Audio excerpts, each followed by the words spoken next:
इस बार सावन का महीना बड़ा ही खास रहने वाला है, क्योंकि सावन की शुरुआत सोमवार के दिन तथा सर्वार्थ सिद्धि योग में होगी।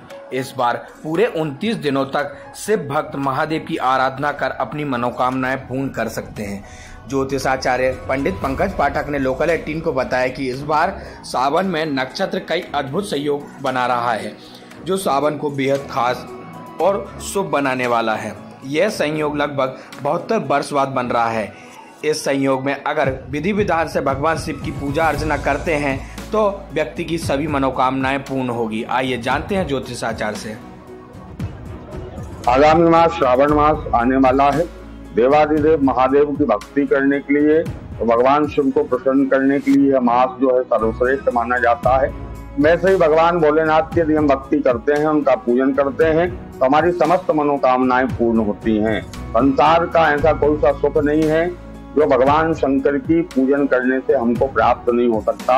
उनका नाम ही भोलेनाथ है, तो सहज रूप में प्रसन्न हो जाते हैं।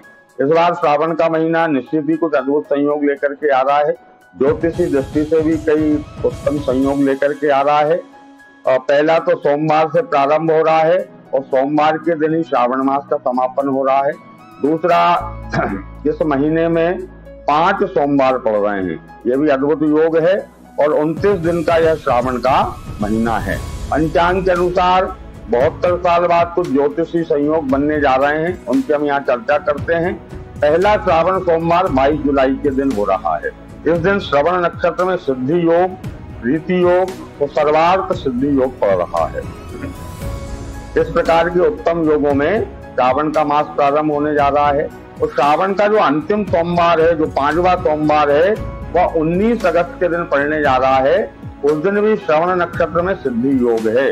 तो यह श्रवण नक्षत्र और सिद्धि योग में प्रारंभ हो रहा है और श्रवण नक्षत्र सिद्धि योग में ही इसका समापन होगा। तो ऐसा योग 72 वर्ष बाद बन रहा है कि एक ही नक्षत्र और एक ही योग में श्रावण प्रारंभ हो रहा है और उसका समापन हो रहा है।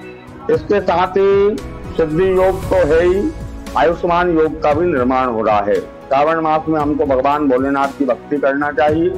संभव हो सके तो पूरे 1 महीने तक मिट्टी के शिवलिंग, पार्थिव शिवलिंग बना करके उनका पूजन करें। पार्थिव शिवलिंग ना बना सकें तो नर्मदेश्वर जो शिवलिंग रहता है उसका पूजन करें, या स्फटिक के शिवलिंग का हमको पूजन करना चाहिए। विधिवत दूध, दही, शहद, शक्कर, इत्र, गुलाब जल, अष्टगंध इत्यादि से भगवान को पृथक पृथक स्नान कराइए। स्नान कराने के बाद उनका रुद्र पाठ के द्वारा किसी ब्राह्मण के संयोग से अभिषेक करें। फिर भगवान को फूल, माला, दूबा, बिलपत्र, अकाव, धतूरा, शमी पत्र, भांग इत्यादि भगवान को समर्पित करना चाहिए। इस प्रकार विधिवत भगवान का पूजन करने के बाद भगवान की जो विभिन्न स्तुतियां कही गई हैं, लिंगाष्टक है, रुद्राष्टक है, शिव तांडव कहा गया है, शिवाष्टक कहा गया है, इन स्तुतियों से भगवान को हम प्रसन्न कर सकते हैं। महामृत्युंजय का जप और जो महामंत्र कहा गया है ओम नमः शिवाय, इस महामंत्र का यदि हम श्रावण के महीने में जप करते हैं तो निश्चित ही हमारे जीवन में सुख, शांति, समृद्धि की प्राप्ति होती है।